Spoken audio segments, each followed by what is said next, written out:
Deus do vinho, do teatro, dos mistérios. Você conhece o deus Dioniso? Ele apareceu por aqui há pouco nos Jogos Olímpicos de Paris. E, aliás, deu o que falar, como sempre.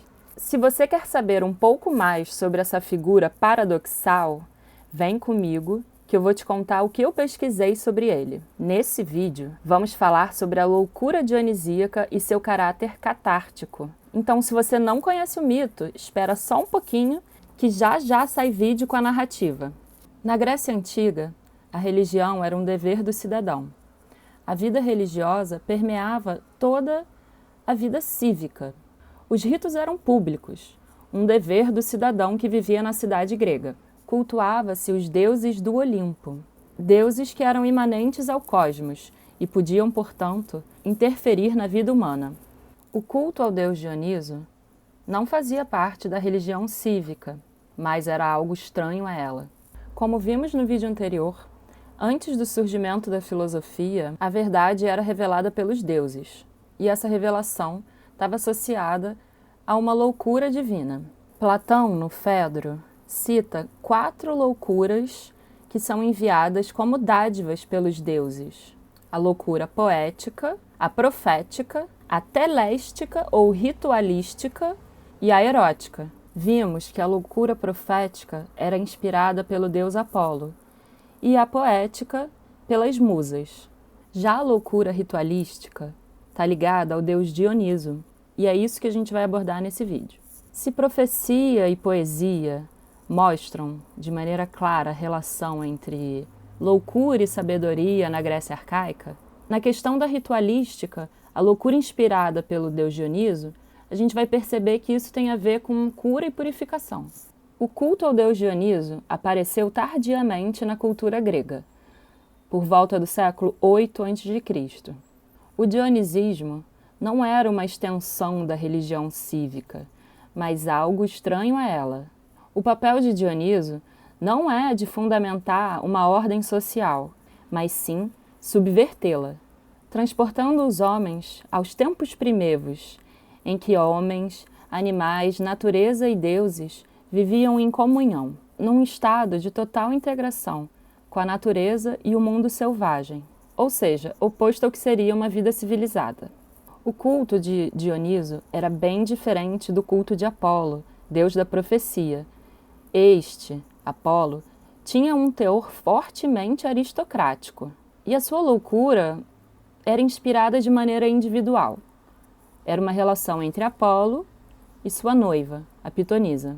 Já com Deus Dioniso, temos uma loucura contagiosa e popular, que atinge um grupo de pessoas que transgridem todas as regras sociais, se entregando a uma dança frenética. Dioniso evoca a alteridade, colocando os homens em contato com um outro mundo que não este. Segundo Vernon, ele apaga a distância entre homens e deuses. Esse transe dionisíaco promove uma catarse, proporciona ao homem um alívio das tensões provocadas pela identidade pessoal. No êxtase coletivo, que é próprio do transe dionisíaco, é o próprio Deus que se faz presente nos corpos que dançam.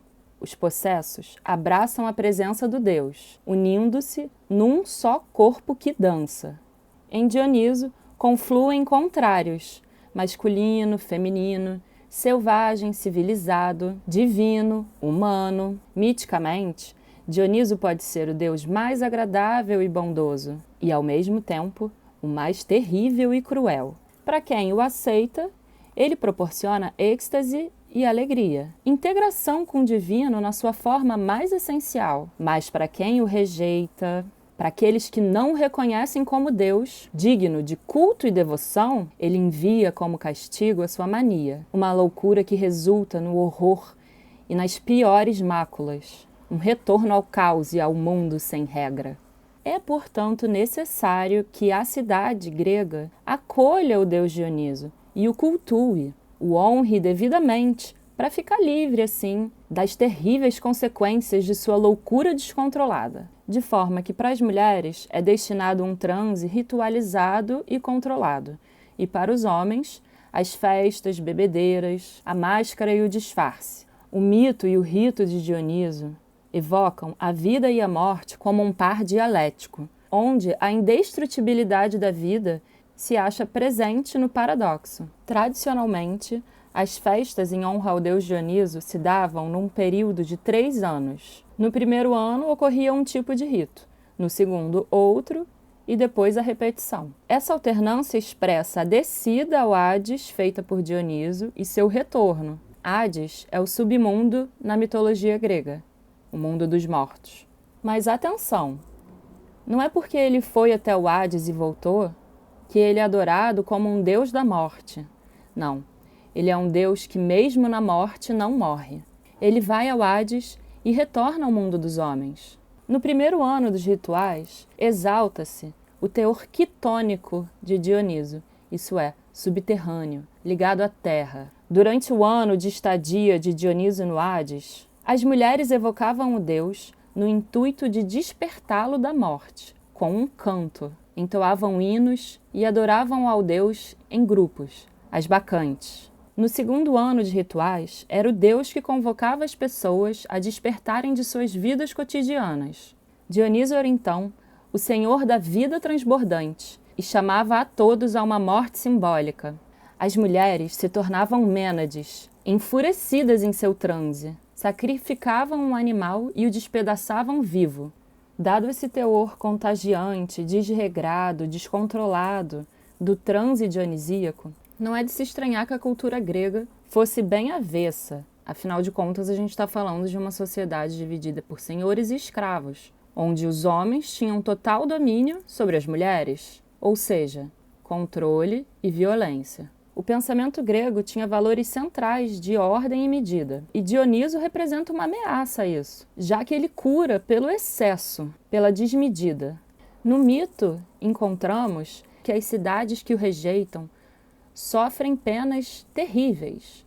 Por isso, é importante que a cidade o acolha e o honre como Deus devidamente. Lá para o século VI a.C., surge a poesia trágica, ou o teatro grego, que é consagrado ao deus Dioniso e é uma derivação dos cultos dionisíacos do passado.